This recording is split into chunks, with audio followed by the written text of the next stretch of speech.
자, 챕터 3 공공의 시인형에 대한 주입니다. 자, 제1절 통화에 관한 주입니다. 자, 서론 보기 전에 노트를 펴보기 바랍니다. 노트는 148페이지. 자, 207조 1항이죠. 내국 통용, 내국 통화 위조 변조죄가 있고 2항에는 내국 유통, 외국 통화 위조 변조죄가 있고 3항에는 외국에서 통용되는 외국 통화 위조 변조죄가 있어요. 이제 기본서 내용을 볼 때 통용이 뭔지, 유통이 뭔지, 통용이 뭐고, 유통이 뭐고 이런 것들 좀 알아두셔야 돼요. 그리고 1항, 2항, 3항은 전부 다 끝에 뭐로 끝나나요? 위조 변조로 끝나죠. 그렇죠? 위조 변조로 끝난다. 이 위조 변조로 끝나는 죄는 예비음모가 있어요. 통화죄는 예비음모가 있어요. 예비음모가 있는데 자수를 하게 되면 형을 감경 또는 면제해 준다라는 필요적 감면 조항이 있다는 것도 알아두셔야 됩니다. 자, 그 다음 4항을 가면 지금 1항, 2항, 3항에서 위조 변조를 했잖아요. 그 위조 변조한 것을 행사하는 행사죄가 나와요. 그리고 208조를 가면 취득죄가 나오고 210조를 가게 되면 위조 변조된 통화를 취득한 후에 취득할 땐 몰랐어요. 취득한 후에 그 정을 알고서 즉 지정, 그 정을 알았다는 것은 위조 변조된 통화라는 것을 알았다는 거예요. 그때 행사하는 죄가 지정행사죄가 돼요. 그리고 11조 같은 경우는 제조 등 죄가 나오는데 자 지금 조문이 7개잖아요. 그렇죠? 이 모든 죄는 미수가 있고 목적범위다. 이렇게 외워두세요. 그러니까 통화죄는 전부 다 미수가 있고 목적범위다는 걸 이제 암기하셨죠. 자 그런데 여기에 예외가 있어요. 여기에 예외가 있는 것이 끝에 행사죄로 끝나는 거 있지. 무슨 행사죄, 무슨 행사죄로 끝나는 것은 목적범위 아니다. 이걸 꼭 좀 기억을 해두세요. 자, 이 행사죄로 끝나는 것은 목적범위 아닌데 이러한 논리는 통화, 유가증권, 인지우표, 문서죄의 경우에도 똑같아요. 무슨 말인지 아시겠죠? 끝에 행사로 끝나는 것은 목적범위 아니다. 그리고 여기 있는 죄는 모두 미수를 처벌한다 했는데 요 210조 체크하시고 취득 후에 지정행사죄 있죠? 취득 후에 지정행사죄는 미수가 없어요. 미수가 없다. 기출된 적이 있습니다. 그래서 이거 좀 기억을 해두시고요. 다시 한번 정리할게요. 위조 변조죄는 끝에 위조 변조로 끝나는 죄는 예비음모가 있고 여기에 자수를 하게 되면 필요적 감면이 있다. 그리고 여기 있는 죄들은 미수가 있고 목적범위 있는데 그에 대한 예외가 행사죄가 목적범위 아니다. 취득 후 지정행사죄는 미수처벌 조항이 없다. 이렇게 정리를 해주시면 되겠습니다. 네, 됐죠? 자, 그러면 다시 교재를 와서 보시면 자, 2번 보호법익부터 먼저 볼게요. 보호법익은 통화에 대한 공공의 안전과 신용이다 라고 되어 있고 추상적 위헌범위에요. 추상적 위헌범위인데 미수가 있어요. 그럼 목적범위라고 말씀드렸고 자 1번 체크하시고 2번 체크하시고 시험에 전부 다 출제가 된 적이 있습니다. 그래서 끝에 지정행사죄는 미수가 없어요. 출제된 적이 있었다 했습니다. 자, 그 다음에 끝에 행사를 끝나는 거 있지? 행사를 끝나는 죄, 끝에 행사를 끝나는 죄는 목적범위 아니다 그랬습니다. 판매죄도 목적범위 아닌데 판매죄는 출제가 되지 않으니까 행사죄만 알아두시면 돼요. 아시겠어요? 이 행사죄만 꼭 좀 기억을 해두시고요. 자, 그래서 도표를 보게 되면 위조 변조죄 있죠. 207조 1항, 2항, 3항에 해당하는 위조 변조죄는 미수가 있고 예비음모가 있고 목적범위다. 그쵸? 세 가지 꼭 기억해 두시고요.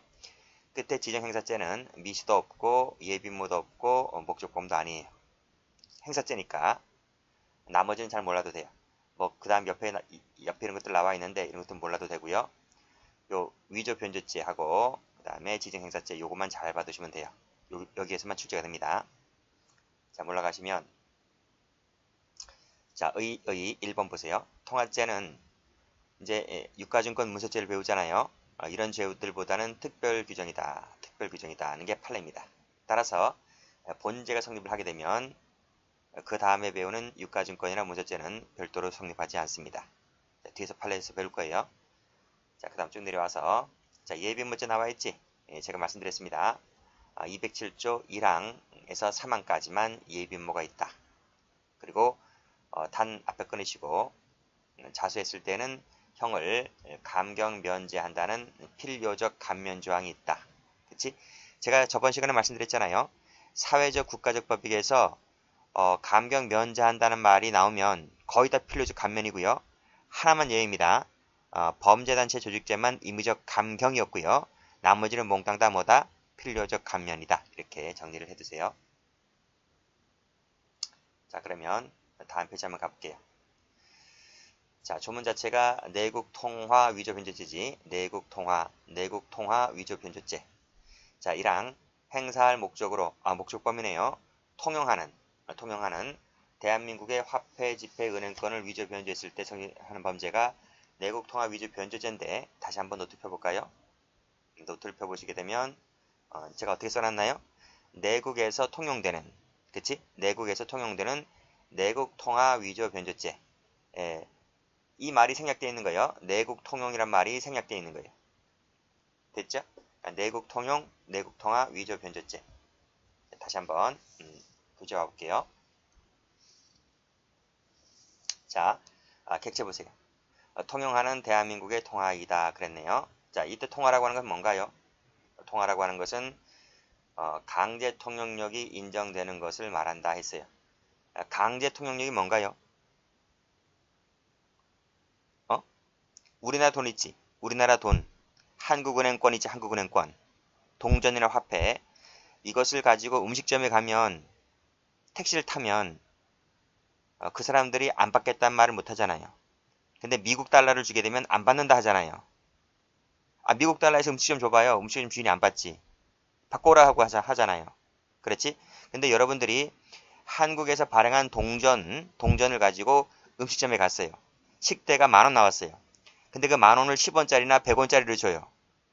10,000원짜리 한 장 주는 것이 아니라 10원짜리, 100원짜리 이 동전으로 준다고요. 그럼 주인장이 거부하던가요? 안 받겠다 하던가요? 거부를 못 하잖아요. 그치? 그거를 뭐라 그래? 법률에 의해서 강제적으로 특정 화폐가 지불 수단으로 유통되는 이 힘을 뭐라 한다? 강제 통용력이라 한다. 우리나라 돈을 우리나라에서 쓰는 것은 저쪽 가게 주인이 안 받겠단 말, 거부한다는 말을 못 한단 말이죠. 무슨 말인지 알겠어요? 그것을 법률적으로 주어진 힘을 강제 통용력이라고 한다. 이런 말이에요. 자, 예를 볼까요? 통용기관이 경고하여 교환 중인 구화는 강제 통용이 없기 때문에 통화라고 부르질 않아요. 상평통보 있지? 조선시대 화폐. 조선시대 화폐를 주면 거부할 수 있잖아요. 근데 힘이 없잖아요. 유통기간이 경과했기 때문에. 그러니까 오늘날 유통되고 있는 우리나라 화폐를 동전을 주게 되면 거부할 수 없는 힘. 이것을 강제 통용력이라고 한다. 이렇게 보시면 돼요. 자, 밑에 보시게 되면 미달러 나오네요. 미국 달러는 우리나라에서 일정 지역에서 유통되는 것이지 통용되는 게 아니죠. 그래서 미국 달러와 우리나라 화폐 비교 한번 해보시고. 자, 됐죠? 자, 그 다음 위조 갑니다. 위조. 발행권이 없는 자가 진정한 통화의 외관을 가진 물건을 만드는 것을 위조라고 합니다. 방법에는 제한이 없고요. 자, 그 다음 정도를 보시게 되면 일반 사람이 진짜 화폐로 진짜 화폐입니다. 오신할 정도의 외관을 갖추면 되는 거예요. 자, 밑에 팔려 볼게요. 자, 파란색으로 세 번째 줄이네요. 지폐 앞뒷면을 전자복사기로 복사를 떴다 그랬습니다. 복사 세모 치시고. 이 복사 뜬 것은 뭐죠? 첫 번째 줄에 일반인이 진정한 화폐로 오신될 정도의 외관을 갖춰야 하는데, 그치? 오인할 정도의 외관을 갖춰야 하는데 전자 복사기로 복사 뜬 것은 오인할 정도가 되지 못했기 때문에 객체가 될 수 없다는 판례입니다. 이 시기가 언제지? 이 시기가 80년대입니다. 그쵸? 복사 뜬 판례가 뒤에 하나 또 나오긴 나와요. 그런데 최신 판례 같은 경우에는 요즘 복사기가 얼마나 좋아요. 그쵸? 그래서 요즘 복사기는 오인할 정도가 되는데 옛날 있죠. 옛날 3, 40년 전의 복사기는 조잡했습니다. 그래서 오인할 정도가 되지 않았기 때문에 객체될 수 없다. 이렇게 나와 있죠. 자, 사실관계 가보시게 되면 두 번째 줄에 복사 상태는 정밀하지 못하고 진정화폐 통화의 색채를 갖추지 못한 흑백으로만 되어 있었다. 흑백으로만 세무치시고 이런 정도의 외관이었기 때문에 객체에서 탈락되는 것입니다. 자, 비교되는 편은 뒤에 나오니까 그때 다시 한번 해드리고요. 자, 그 다음 판례 보시면 역시 약치를 세모 치시고 이것도 오인할 정도가 안 되었기 때문에 객체될 수 없다는 판례입니다. 자, 두 번째 변조를 가볼게요. 자, 변조는 역시 권한 없는 자가 진정한 화폐를 두고 여기에 가공을 하여 가치를 변경하는 것을 말하게요. 자, 구별은 변조는 진정한 화폐를 전제한다는 점에서 위조와 구별되죠. 또 하나가 뭐냐면 동일성이 유지가 되는 것입니다. 변조라고 하는 것은 진정한 화폐가 반드시 나와줘야 돼요. 동일성 유지. 진정한 화폐를 전제로 한다. 동일성 유지라고 하는 것은 통화, 유가증권, 문서제의 개념에서 거의 똑같아요. 자, 정도는 역시 일반 사람이 보았을 때 진정한 화폐로 오인할 정도가 되었을 때 변조가 되죠. 자, 밑에 1번 화폐 별표 쳐보시고요. 자, 판결 내줘볼게요. 피고인들이 한국은행 발행 500원짜리 주화 표면을 깎아내어서 손상을 가하였다. 모양 및 대부분의 문양이 그대로 남아있었다 했습니다. 자, 파란색으로 깎아냈다 세모 치시고 문양이 그대로 남아있었다 세모 치시고 그러면 밑에 줄 일반 사람이 봤을 때 진정한 화폐라고 오신할 정도가 돼야 안 돼요. 안 되잖아요. 사람 눈으로 식별이 가능하잖아요. 그렇죠? 그래서 일반인들을 속일 수가 없었기 때문에 변조가 되었다고 볼 수가 없다. 이렇게 보시면 돼요. 자, 그런데 밑에 가로 한번 열어보세요. 일본국 자판기는 위와 같이 가공된 주화를 일본국의 500엔짜리 주화로 오인한다는 사정만을 들어서 가로 닫고 자판기는 속일 수가 있어요. 자판기는 크기가 같고 그람수가 같고 그러면 자판기에서는 그 가짜 화폐를 넣게 되면 내가 목적했던 그 용도되는 물건이 나올 수가 있는 거죠. 자판기는 속일 수 있을지 몰라도 사람 눈을 속여야 되잖아요. 사람 눈을 속였을 때 위조 변조가 될 수 있는 것이지 사람이 아닌 기계를 속이는 것은 위조 변조가 되지 않는단 말이죠. 그렇죠? 그래서 그는 일반 사람을 속이지 못했기 때문에 결국 뭐다? 변조가 되지 않는다라고 본 판례입니다. 됐죠? 그렇게 받으시고요. 도표를 가보시게 되면 도표에서 제가 밑줄 꺼놨잖아요. 일반인이 오인할 정도가 된다. 무슨 말인지 아시겠지? 기계가 아니고 일반 사람을 속일 수 있을 정도가 되었을 때 변조가 되었다라고 본다. 이렇게 보시면 됩니다. 자, 다음 판례입니다. 자, 꺽쇠 1번은 출제가 많이 됐죠. 자, 기존 통화의 명목 가치나 실질 가치가 변경되었다고 볼 수 없다는 겁니다. 변경 X. 또 일반인으로 하여금 진정한 화폐를 오신케 할 정도로 볼 수 없다는 거죠. 오신 밑줄 X.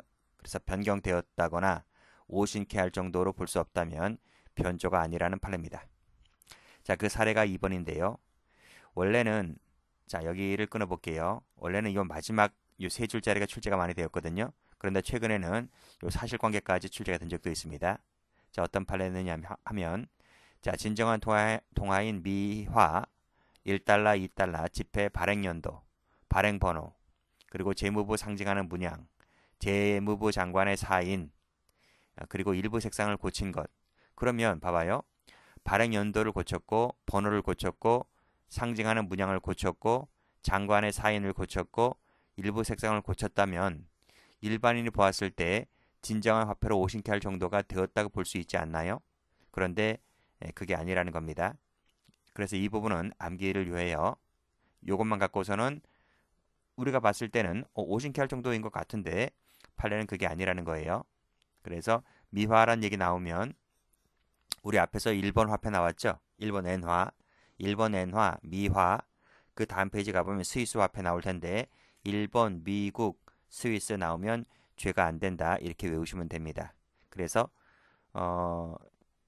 뭐 제일 만만한 것이 발행연도, 발행번호 같은데 판례는 그래서 여기다 색깔 칠하지 않고 요 색상 그랬습니다. 색상. 요 색상을 뜯어 고친 것만으로는 변조라고 볼 수는 없다. 원래는 다 봐야 되는데 키워드를 여기로 잡았습니다. 자, 그런데 여기만 보면 죄가 되는 거 아니야 라고 볼 수 있는데 사실관계를 읽어보면 명확하게 아니라는 게 나와요. 볼게요. 갑이 95년 미국에서 진정하게 발행된 미화 1달러, 2달러 지폐를 수집가들을 통해서 이렇게 희귀화폐인 것처럼 만들어 행사할 목적으로 발행연도 95 하면 뭐 흔한 거잖아요. 그런데 28로 가면 달라집니다. 그렇죠? 그렇죠? 그래서 95를 28로 고치고 발행 연도 고치고 재무부를 상징하는 문양 고치고 사인 부분을 고쳤는데 그래서 빨간색으로 다시 가공했던 사안이라는 거예요.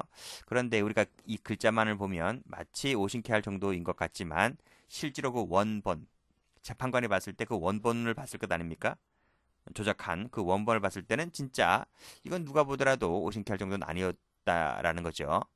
그런 점으로 봤을 때 이건 변조가라고 보지는 않는다 이런 얘기입니다. 어쨌든 간에 이 마지막 세 줄짜리가 출제가 잘 되니까요. 그 정도로 보시면 되겠습니다.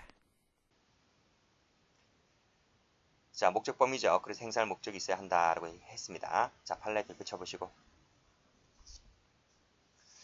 자, 행사할 목적이라고 하는 것은 통화죄니까요. 통화죄니까 빨간색으로 유통 동그라미, 유통성이 본질이죠. 유통에 놓겠다는 것을 말한다. 그 점에서 유가증권하고 달라요. 자, 따라서 자신의 신용력을 증명하기 위하여 타인에게 보일 목적으로 통화를 위조했다고 했을 때 보일 목적에다 세무치시고 이건 보일 목적이지 유통성이 아니지 않습니까? 그래서 목적이 있었다고 볼 수가 없기 때문에 통화죄가 성립하지 않는다는 판례입니다. 자, 다음 자, 2항을 가볼게요. 행사할 목적으로 내국에서 유통하는 외국의 화폐 지폐 은행권입니다. 그렇죠? 여기서는 유통이죠. 유통 밑줄 그시고. 그렇죠? 그래서 유통을 해서 앞에 글씨와 뒤에 글씨가 달라요. 그렇죠? 여기는 내국이고 여기는 외국이잖아요. 그렇죠? 노트 펴볼까요? 노트를 펴보시게 되면 이란 같은 경우에 통용이잖아요. 통용이기 때문에 앞에 내국, 뒤에 내국이잖아요. 통용 앞글씨 내국, 뒷글씨 내국이잖아요. 그렇지? 그러나 유통이라고 하는 것은 앞글씨와 뒷글씨가 달라요. 무슨 말인지 알겠지? 그래서 사망 같은 경우에 통용을 해야 되는데 앞에 통용이고 앞에 외국이고 뒤에 외국이잖아요. 그렇죠? 그러니까 앞글씨와 뒷글씨가 같아야지 통용이 되는 거야. 앞글씨와 뒷글씨가 다르면 통용이 아니고 유통밖에 안 됩니다. 이건 암기가 아니고 이해하는 건데. 자, 다시 한번 보시면 자, 내국에서 유통하는 외국의 화폐 지폐 은행권이다. 그래, 미국 달러 생각하시면 돼요. 이태원에서 많이 통용되고 있죠. 이태원에서 많이 유통되고 있죠. 자, 그래서 이렇게 하면 틀리다는 거예요. 내국에서 유통하는 외국 통화가 객체인 것이지 예. 내국에서 통용되는 외국 통화라는 것은 없다고. 어? 이런 거는 객체가 되지 않아요. 자, 그다음 자, 유통 2번 체크하시고. 유통이라고 하는 것은 강제 통용이 없는 거죠. 강제한 힘이 없는 거예요. 그냥 사실상 거래 대가의 지급수단이 되고 있는 상태를 말한다고 했습니다. 자, 됐고. 자, 판례 보시게 되면 유통이라는 말의 의미가 뭐라고요? 그래, 강제 통용이 없는 것을 말한단 말이죠. 자, 파란 펜 들어보시고 스위스 화폐 세무 쳐보세요.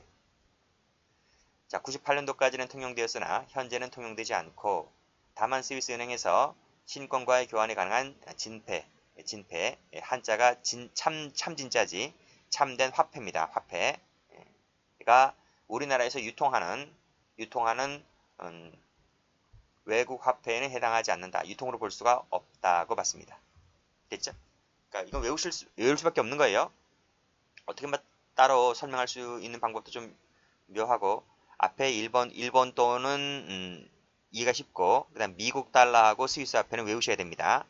그래서 미국 달러는 변제라고 볼 수가 없다. 스위스 화폐는 유통으로 볼 수가 없다. 이렇게 해서 전부 다 무죄 처리를 했다. 이렇게 정리하시면 될 것 같아요.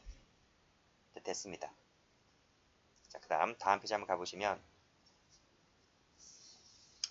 자, 사망이죠.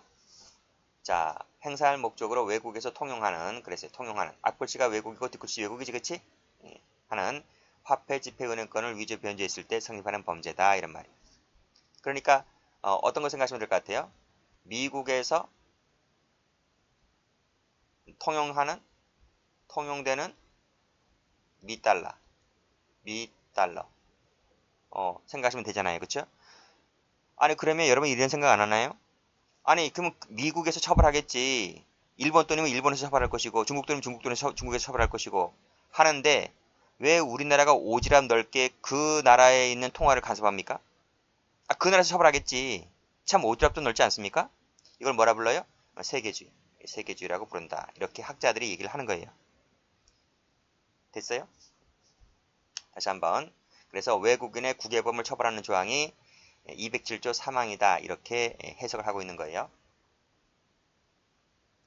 자, 그 다음 나머지는 됐고 밑에 판례 볼게요. 자, 이 판례 별표 쳐볼게요. 중요한 판례죠. 자, 외국에서 통용한다 하는 것은 강제 통용을 갖는 것을 말한다. 맞지? 파란 펜 들어보시고 강제 통용이 없는 화폐는 가지지 아니하는 요거 세무 치시고 없는 화폐는 설령 통용될 것이라고 오인 가능성이 있다 손 치더라도 이걸 통용이라고 부릅니까? 이걸 통용이라고 부르지 않는 거지. 왜요? 첫 번째로 얘기했잖아. 통용이라고 하는 것은 강제 통용력이 부여된 힘을 통용이라고 한다. 따라서 통용력이 없다는 것은 설령 오인 가능성이 있다 할지라도 통용이라고 볼 수가 없는 거지. 만약에 이것까지 통용으로 보게 되면 그야말로 확장해석, 유추해석인 거지. 무슨 말인지 아시겠죠? 그래서 이렇게 정의되는 거예요. 자, 통용이라 하는 것은 이퀄 법적으로 강제 통용될 수 있는 힘, 이 힘이 이력이 부여된 것이다 이 말이에요. 자, 그러나 통용력이 없지만 플러스 일반인을 보았을 때 오인 가능성이 있다라고 보여지는 것은 이게 통용입니까? 통용이 이렇게도 쓰입니까? 통용이라는 말은 강제 통용이 있는 개념으로 쓰이는데 통용이 없는데 오인 가능성이 있다라고 해서 통용이 이렇게 쓰입니까? 이렇게 쓸 수는 없는 거지. 이렇게 쓰일 수 있다는 말은 통용의 의미를 여기까지 확장시킨 것 아니겠습니까? 그야말로 유추해석이다 이런 말이죠. 그쵸? 그래서 판결문지 2번 보시게 되면 이 통용이란 말 속에 통용할 될 것이라고 하는 이 오인 가능성을 포함시켜버리게 되면 그야말로 뭐다? 유추나 확장 해석이다 이 말이야. 이런 것은 결코 죄형법 정지 원칙상 허용될 수가 없다는 게 판례죠. 그쵸? 그래서 파란색으로 오인 가능성 세무 치시고 이것은 포함될 수 있다 없다? 없다. 없다. 라고 하는 것입니다. 죄형법 정지일 때 나오죠? 많이 출제가 됐던 판례입니다. 자, 그 다음 밑에 5번 가보시면 이제 행사죄가 나오는 거예요. 자, 됐고. 자, 다음 객체를 보시게 되면 위조 변조한 통화이다. 그치? 1항부터 3항까지의 범죄 행위로 만들어진 위조 변조된 통화이다. 그걸 행사하는 거예요. 자, 밑에 판례 보시게 되면 위조통화 행사죄의 객체인 이 위조통화는 객관적으로 보았을 때 일반 사람이 진정한 화폐로 역시 빨간색으로 오신케 할 정도이면 된다고 봤습니다. 그 정도면 되지 반드시 진짜 물건에 흡사할 필요가 없는 거예요. 그리고 식별하기가 불가능할 필요 이런 것까지 필요 없고 그냥 오신 가능성만 있으면 좋게요. 별표 친 거는 출제된 빈도 횟수라고 말씀드렸습니다. 제가 임의로 친 거 하나도 없어요. 자, 행사를 보시죠. 행사는 유상, 무상, 불문한다. 이 무상도 행사가 될 수가 있어요. 남에게 증여한다, 기부한다는 것도 행사가 될 수 있어요. 자, 밑에 판례 보시게 되면 빨간색으로 증여, 이것도 행사가 된다. 됐지? 자, 올라가시면 통화죄의 본질은 유통성이 있는 것이죠. 유통시킬 것을 요한다. 유통시키면 되는 것이지 진짜 화폐임을 주장할 필요까지는 없는 거예요. 자, 단순히 신용력을 보이기 위해서 제시를 했다. 빛이 열람을 했다. 이것은 행사가 아니에요. 행사가 아니고 왜? 유통시키는 것이 아니잖아요. 그러나 도박자금으로 쓰인 것은 유통시키는 거잖아요. 공중전화기에 넣었다는 것도 유통시키는 것이고요. 그래서 기억번은 행사가 안 되지만 니은번은 행사가 될 수가 있어요. 자, 여기서 노트 말고 노트 나와 있는데 자, 노트 나와 있어요. 노트를 보시게 되면 여기 밑에 나와 있잖아요. 노트 나와 있는데 이거 보지 마시고 더 자세한 것이 교재에 있어요. 교재.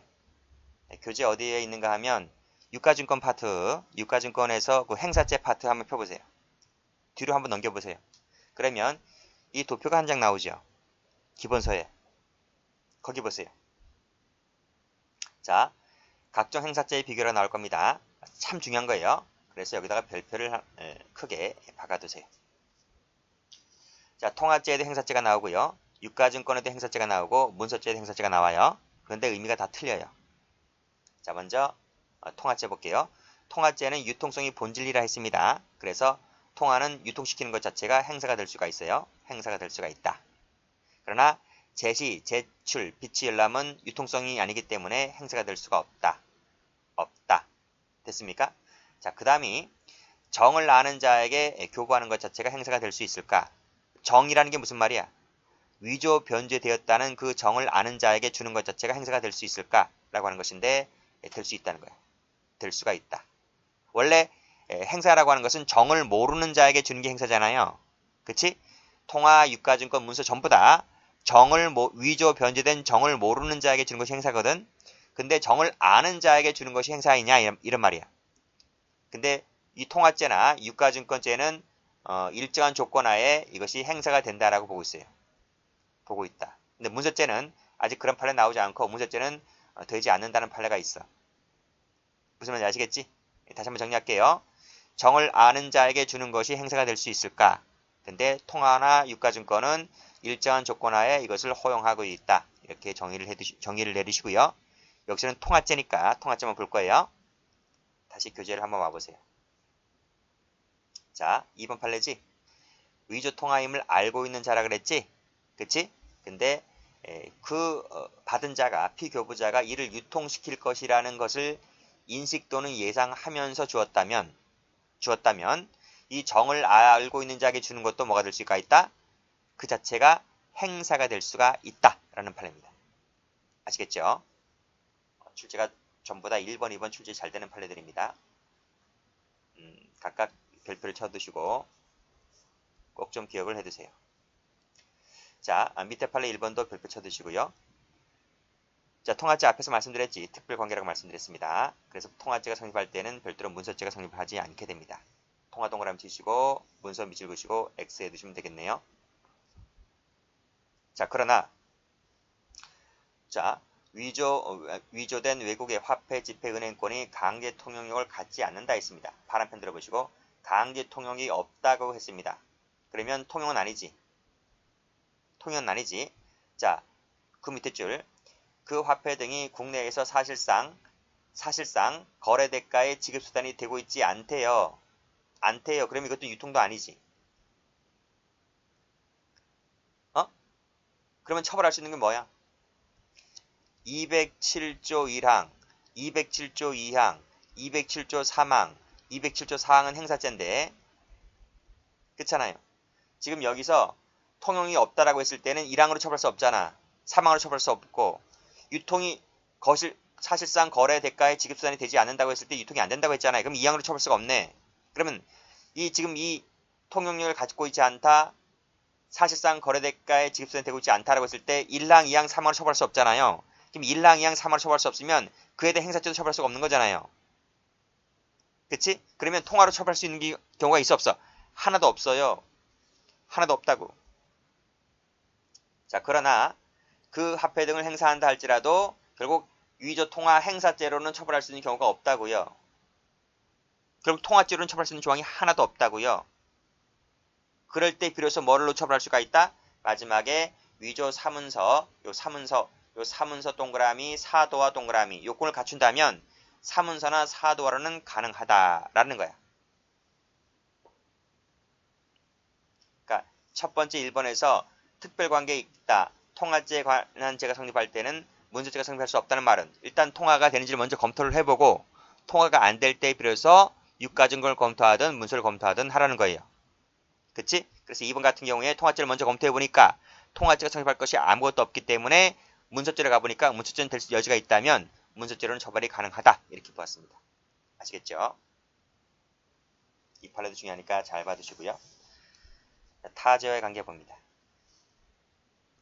이건 많이 봤죠? 이건 워낙 많이 봤기 때문에 동그라미 쳐보시면 별표 쳐보시면 위조통화 행사 동그라미 그럼 행사죄 되겠지? 불법 영득 동그라미 이게 진짜 화폐가 아니고 가짜 화폐잖아요. 위조통화니까. 그래서 위조통화를 행사해서 재물을 영득했다고 하면 상대방은 피해를 봤을 거 아니겠습니까? 사기를 당했을 거 아니겠습니까? 사기죄가 되는 거예요. 그래서 두 가지 죄가 다 된다. 양죄가 된다는 말은 경합범을 말합니다. 상상적이 아니고 판례는 경합범으로 봤습니다. 이렇게 필기를 해두시기 바랍니다. 자, 됐지? 자, 그 다음에 7번을 가보시면 자 207조에 기재한 통화를 취득한 후에 그 정을 비로소 알았다는 것이죠. 그럼 무슨 뜻인가? 취득할 땐 몰랐다는 얘기지. 취득할 땐 몰랐는데 그 후에 알았다는 거지. 그래서 행사를 했을 때 성립하는 범죄가 취득 후 지정 행사죄인데요. 그 동기가 유혹적이고 기대 가능성이 적다는 점을 고려해서 통화죄 중에서 가장 가볍게 처벌해요. 가볍게 처벌한다. 그래서 미수도 없고 예비임무도 없고 목적범도 아니에요. 미수가 없다는 것이 출처가 된 적이 있다고 말씀드렸습니다. 자, 그 다음에 통화 유사물 제조 등체가 나와 있고, 자, 여기까지 하겠습니다.